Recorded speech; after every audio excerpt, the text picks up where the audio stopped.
It's happening in a civilized society, but on Connecticut. As to where we go from here, that's up to you. I have written legislation for a statewide civilian law enforcement oversight board. You will have to see why we need one.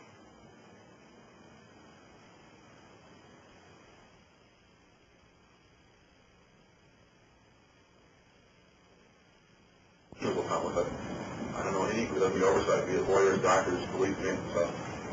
Carry on. We've got to ask, what is it about justice? What is it about the fact that people in Connecticut just come with an empty word, which has been filled with like the man who's eating to make it take in time that that stops?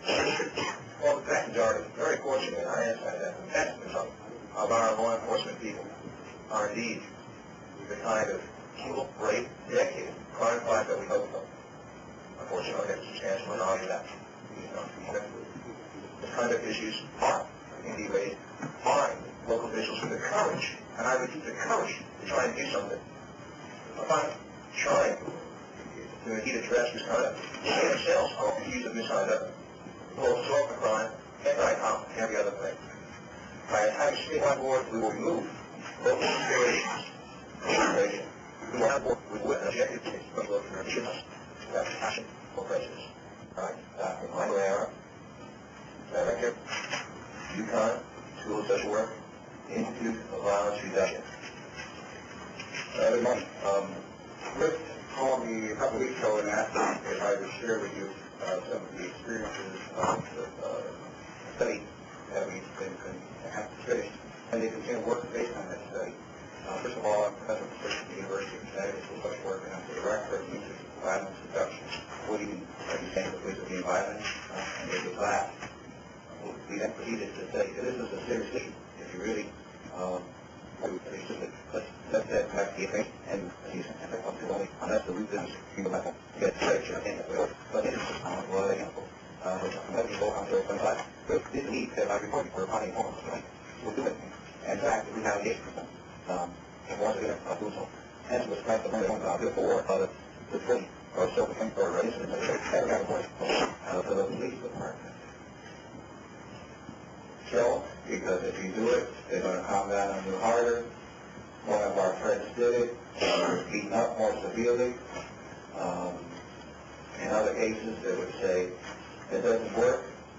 You can file all you want, you can complain all you want, they're not going to do anything. And in fact, they would refer to the Civilian Review Board in Hartford and its operations, and the evidence there suggests that that's true. What can we do about it?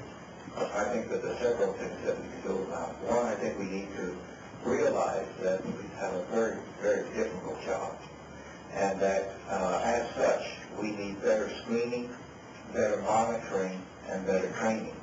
I think a combination of factors. I think the rotation of police officers, particularly in stressful situations within the city, need to be taken into consideration.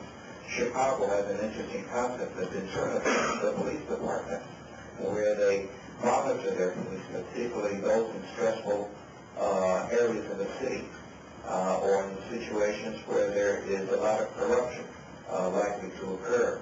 And they monitor police conduct. Also, they monitor police in terms of their own personal lives, those that are going through financial difficulties, those that are going through their own marital difficulties, etc. And they try to provide help to the police officer and also guidance for monitoring, so that if there is some difficulty, that it could quickly be detected and something be dealt with. What has happened over the years is that when people have believed in the system, that the system would work, and indeed have gone forward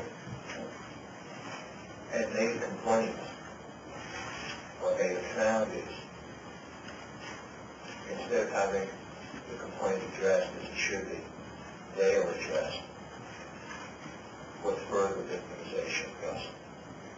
Next, we have Dr. Alan Chiara, Director, University of Hartford, School of Criminal Justice. Mike Guerrero spoke of some of the problems that the community face in terms of policing, and he mentioned bad apples, and I would just like to say that apples are usually stored in the barrel. And it's important to remember that sometimes the barrel might be bad, and I think that's the place I'd like to start in my brief comments here. Police officers, as Mike said, have a very, very difficult job to do. They have a lot of pressure placed on them by citizens, by city councils, by all kinds of people. And we ask them to do a number of things that sometimes they're not trained to do. The community policing movement is imposing upon the police a number of obligations that the evidence seems to suggest they're not willing to take upon themselves, they're not able to take upon themselves, and certainly they can't do as well as they may want to. Police officers are ordinary people, and they bring with them a number of biases and inadequacies that all of us share. And until the barrel is changed, until the culture on the streets changes, until the culture in the locker rooms and police forces changes, until the culture in the academies changes, I think we're going to have this problem for a long, long time.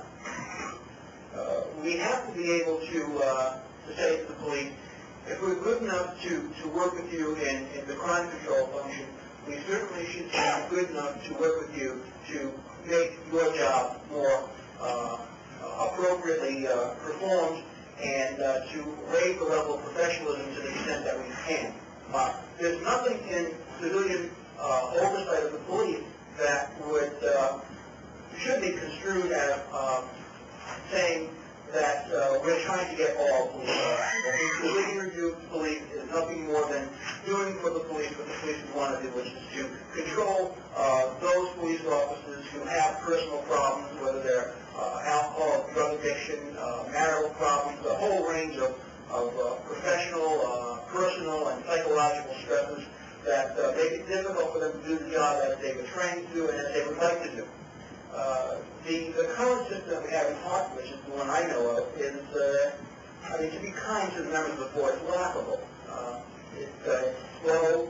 It becomes a forum for politically oriented speeches, and it really is an inefficient and ineffective body. Now, I would like to present Ms. Mary Alice Cook.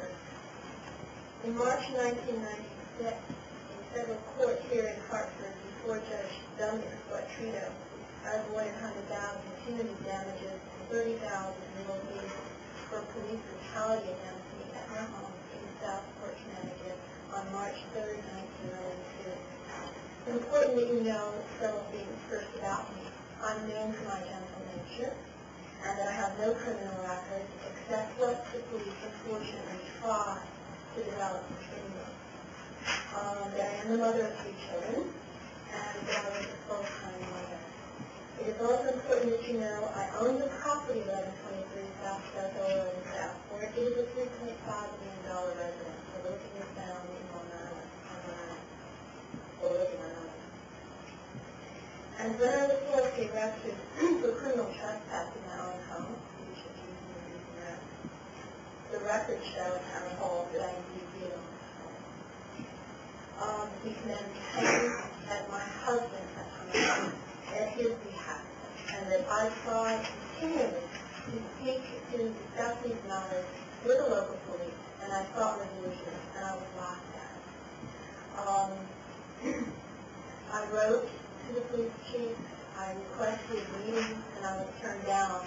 I finally turned to other people within the community, blacksmen and judges and lawyers, to come forward to go with me to the police before I even signed this lawsuit.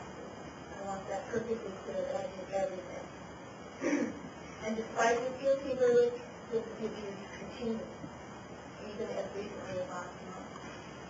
On March 3rd, though, I left my house in Southport. This is the instance that I wanted to say before.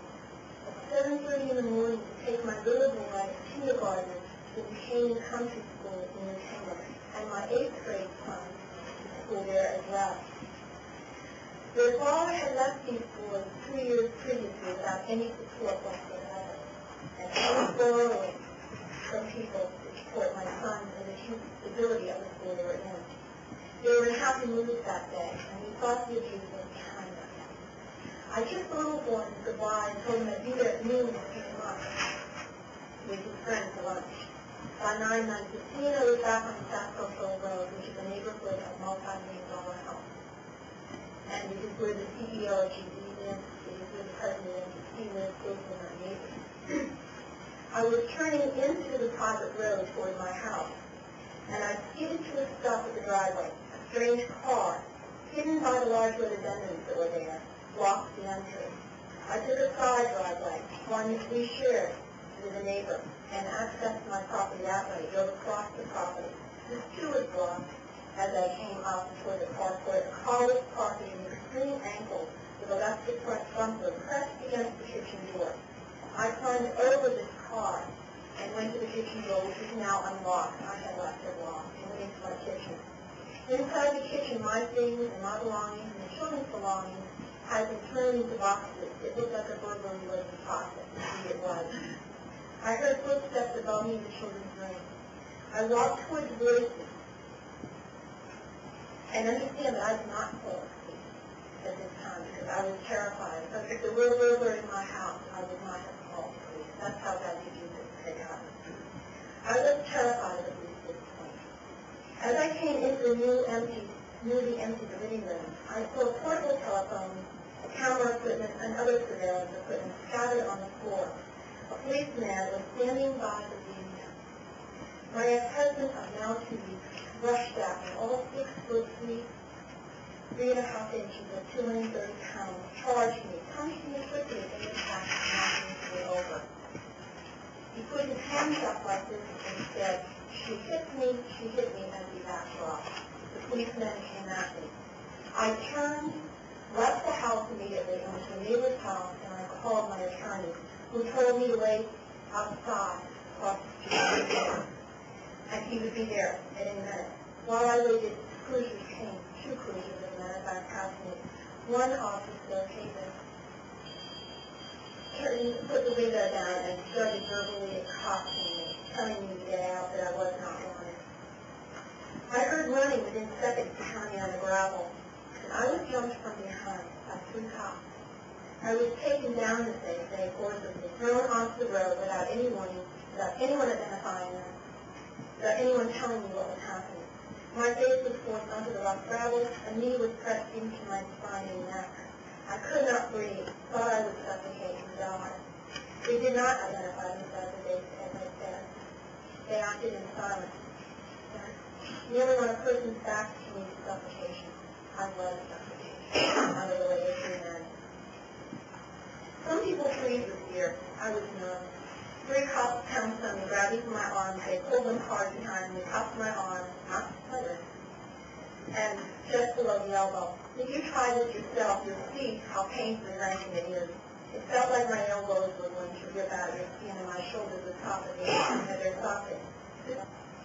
I was jerked around by the hair, my head jerked hard, and dragged up the road, up and down the gravel driveway an 1/8 of a mile.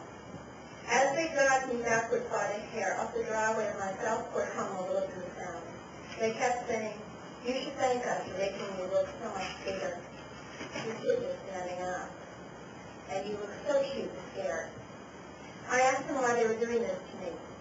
I kept asking them, "Why are you doing this to me? What is going on?" "We don't have to tell you," they said. "Shut up, bitch. Shut up. Put her down for breach of peace." Add resisting wrath. I was terrified. My whole body trembled with shock. I thought they were going to kill me and that I would never see my children again. All I could think of was, why could this be happening, and why was it happening in Southport, Connecticut? I thought it happened in third world countries. The surveillance equipment, like the number of cops, the time, and the planning contractors, was very expensive. Why? I'm just one housewife taking care of 3 children. A neighbor saw me being dragged, told the police that I owned the house, lived here, that my attorney would soon be here, could they please wait. "He can find her in the lockup," he growled. I was thrown handcuffed into a cruiser and my head crashed against the bar door handle. I fell handcuffed on the floor. I got him. The police were now waiting in the car. The police cruiser sped down Sasko Hill Road, and the irony is, under the beautiful great old trees, past the CEO of GE House, past the president of the community, past the small family dog homes that I had grown up in, had never known police brutality or the sort of mentality in my entire life. Truth is a powerful cure. I leave you with the quote by Edmund Burke: all that is necessary for evil to triumph is for good people to do nothing. Thank you. Panel, my name is Joseph Marion from Northeast Windham County, Connecticut, the so-called quiet corner of the state. Windham County is a quiet corner. I hate to know what's going on in the other counties of the state.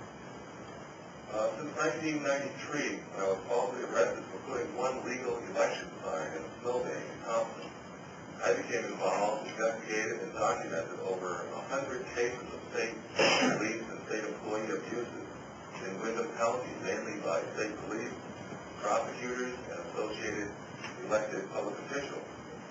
They're oftentimes arrogant, intimidating, assaultive, they batter people, they mace prisoners who are handcuffed or in custody, they bash heads against walls, they throw prisoners down the stairs, and oftentimes, and once in a while, people die from this abuse.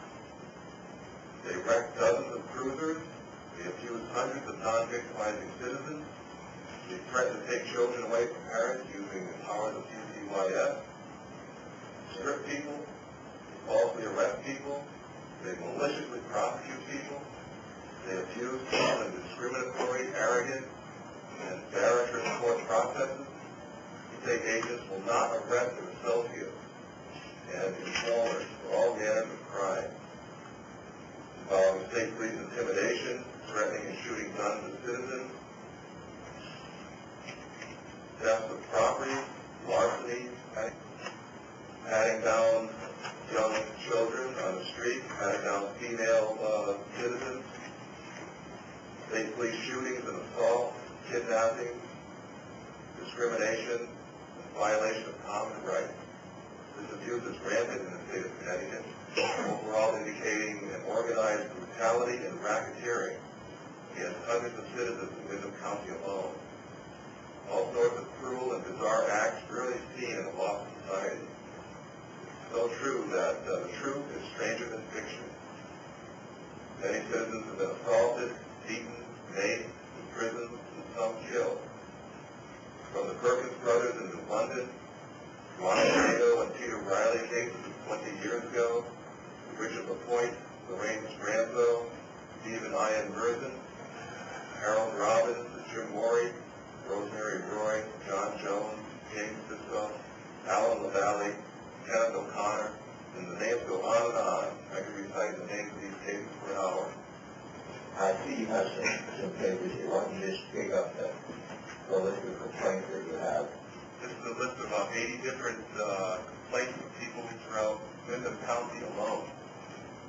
And this is only people that I have gone out and saw. This doesn't account for everyone that's afraid to testify and so forth. There's a lot of people that don't want me to write up their complaints. They're afraid of their lives. Women have been raped by state troopers. They do not want to come forward unless they know that trooper's going to be locked up for a long time. So this whole bunch of papers here only lists 80 out of perhaps hundreds of others that are still out there. We haven't even got to yet. It's incredible what's going on. So it shows how much we really need this civilian oversight board. We thank you very much for working for this goal. Thank you, Jim. See, it doesn't matter where you come from. It doesn't matter which form you claim. What that is, in fact, that things happen without any accountability, without any recourse. Right now, we will hear from Phil Engel. Phil is now the justice system activist. Pleasure to be here today. For all those who are out of state, I'd like to welcome you to the Constitution Day. As it says, my name is Phil Finkel. I was born and raised here. Small town called Colchester. Very quaint New England town. A lot of well-to-do people there. There's usually a lot of law and order. A little bit about my background. Ritt Goldstein, raised in Colchester. I played football there for 9 years. I was a medical response technician, a volunteer firefighter. I was taught in schools. I served time in the United States infantry.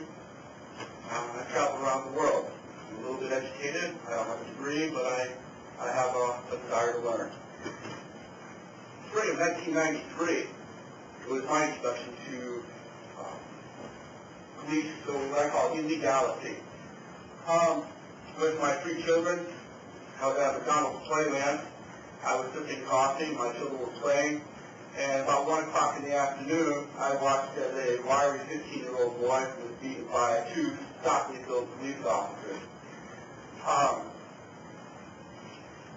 They did not arrest the boy. They simply beat him, basically because he wears baggy pants. He dressed a little bit like MTV. The police in town, they feel that that's a gangster image, and they don't approve of that. About a month later, July 3rd, 1993, I learned what it feels like being a victim, a retaliated against victim. James Ardella came to my door without a warrant. He came with another fellow by the name of Charles Scott Thomas. Charles Scott Thomas has a little bit of a history, including, as the state of Connecticut calls, cruel and inhumane treatment to the mentally ill. He was a security guard for the White Forensic Institute in Middletown, Connecticut. Yet my town still hired him with a record like that, or maybe because of his record. Anyway, without a warrant, they entered my home, despite my request for them to leave, despite my request for them not to enter. To enforce their unlawful assault upon me, their retaliation for speaking out against what happened to the juvenile Michael Stankiewicz, they were going to use their guns. Charles Thomas started drawing his gun, and it got a little bit scary. Around that day, they had come back with a number of police officers, in which case I was arrested at gunpoint, 3 or 4 of them. I was kept in custody for over 10 hours.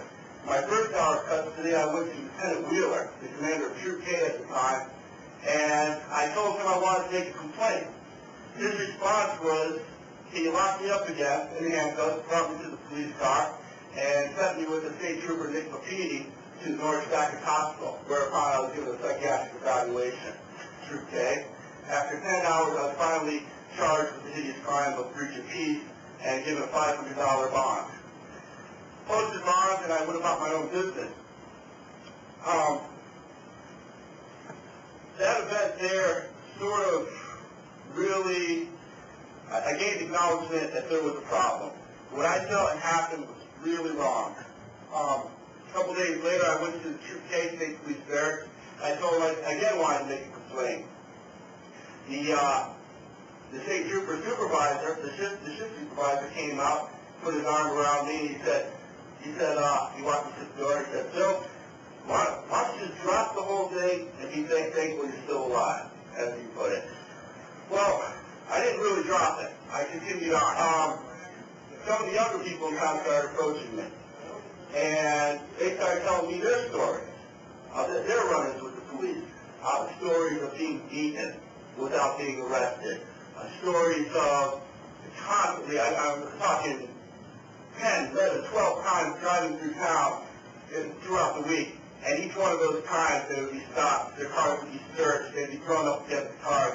Sometimes they'd have cocked pistols put to the back of their heads. I would ask them one thing. I'd say, well, did you make a complaint? And they'd all say the same thing. Well, some of them have and some of them have not. However, they all said they didn't, none of them had a belief that a complaint would work. Anyway, from that time, from July of 93 to May of 94, I was arrested 4 times. Each one of the times I was arrested was preceded by a complaint. My complaints went to the town mayor, Jerry Consoy. My complaints went to their resident trooper, Fred Brigger. My complaints went to Lieutenant Wheeler, the commander of Troop K, and so on and so on. Many complaints to the appropriate agencies, the agencies that should have taken some steps to alleviate this. It was a passion of mine. I went about interviewing these what I call socially disadvantaged youth, and I started documenting what was happening. I believe the police caught wind of it, pulled it as the town police, the Connecticut State Police. They came after me a few other times without arresting me. They chased me. One time I had my 4-year-old boy in the back of my bike, and I had a good run for it, but I got away. I'm pretty glad about that. But as I said, there was 4 other arrests, and I wasn't so fortunate in those times. So, did any of those charges ever stick? All charges were dismissed on August 28, 1995. That's 2 years being prosecuted. Most of the evidence against me was perjured testimony by the police officers. All charges dismissed with no plea bargain. Okay? But let me tell you something. 2 years being prosecuted is an ordeal in itself. That every single day I woke up wondering, am I going to jail? Am I going to be separated from my children for a very long time? Am I going to be convicted as a felon? Am I going to lose my civil liberties, civil rights? Are my children going to have to live with that? It was a big ordeal for me. However, the further I went forward, the more I was retaliated against, the more dangerous it became. And I have to say that every single event that happened, I was shocked that it happened, but I could never believe it was going to the next phase. In April of 1994, pretty much one year after all this had begun, I collected over 30 witness statements of severe abuses of authority of law.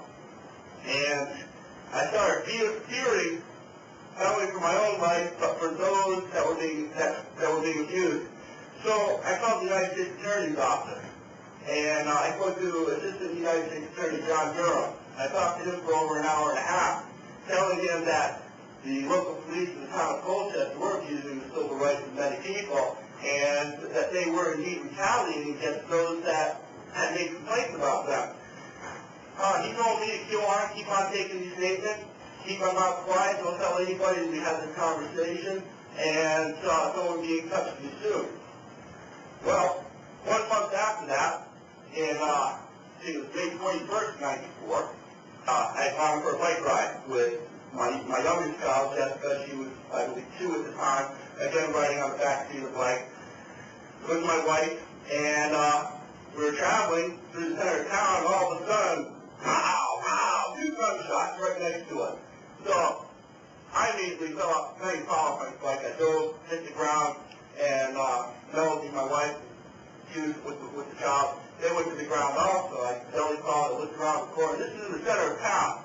And I look, and lo and behold, what I see? I see Officer James Argo and Charles Scott Thomas. Charles Scott Thomas posed to his weapon, posed a little smile on their face. They looked at me, I looked at them, he told me, get out of here, Bill, get out of here, now. Well, I got out. We got out pretty quick. He shook me up a little bit, a big knock in my stomach. Basically what happened is, make a long story short, I had on my backpack all those statements. The police came after me. I was hit in the face, I was maced, I was punched, kicked, thrown down to the ground. I was, had a knee put to my back, I was